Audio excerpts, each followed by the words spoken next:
Pakistani अल-फतह missile की launch शहीद पाकिस्तानी बच्चों के नाम पर।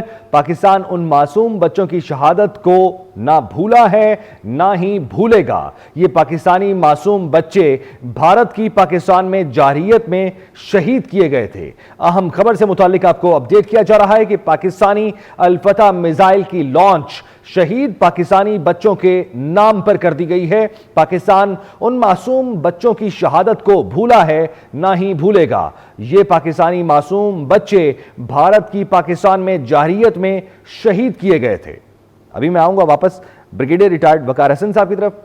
ब्रिगेडियर साहब, आप फरमाइएगा, अभी ये भी एक कितना पॉजिटिव साइन है कि बच्चों के नाम अल-फतह की मिसाइल की लॉन्च की गई है और कामयाबी भी बड़ी अच्छी तरीके से समेट रहे हैं।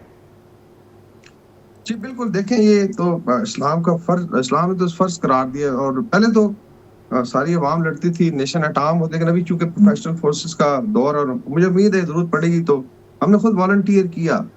मैंने भी कहा, यहाँ से हम आए हुए थे कि जी मुझे एक राइफल दे दें, एज ए सिपाही मैं लड़ सकता हूँ, स्क्वाड्रन दे दें टैंक्स का, क्योंकि मैं रसाले का हूँ, 14 टैंक दे दें, अगर आप समझते हैं मैं बटालियन कमांड कर सकता हूँ, रेजिमेंट तो 36 टैंक दे दें, अगर ब्रिगेड देना है दोबारा मुझे तो 100 टैंक दे दें, इंशाल्लाह जहां आप कहेंगे वील फाइट इट आउट। तो बड़ी स्पिरिट, हमारा ऑलमोस्ट 30 to 35 लाख रिजर्विस्ट है, आपको पता होना चाहिए।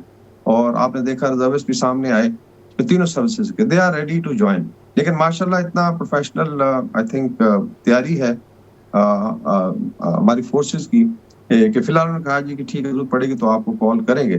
तो ये एक स्पिरिट है। दूसरा आई थिंक ये बड़ा स्ट्रॉन्ग मैसेज इस्लाम ने कहा कि आपने हिफाजत करनी है अपने बच्चों की, अपने घर वालों की, और इसलिए जहाद फर्ज है। That's why every able bodied supposed to go and fight.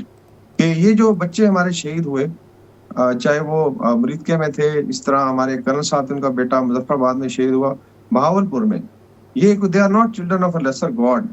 ये मोदी साहब समझते हैं कि एक फेक ड्रामा करके जो वहां पे उन्होंने किया और हमारे बच्चों को वो शहीद करेंगे, ऐसा नहीं होगा।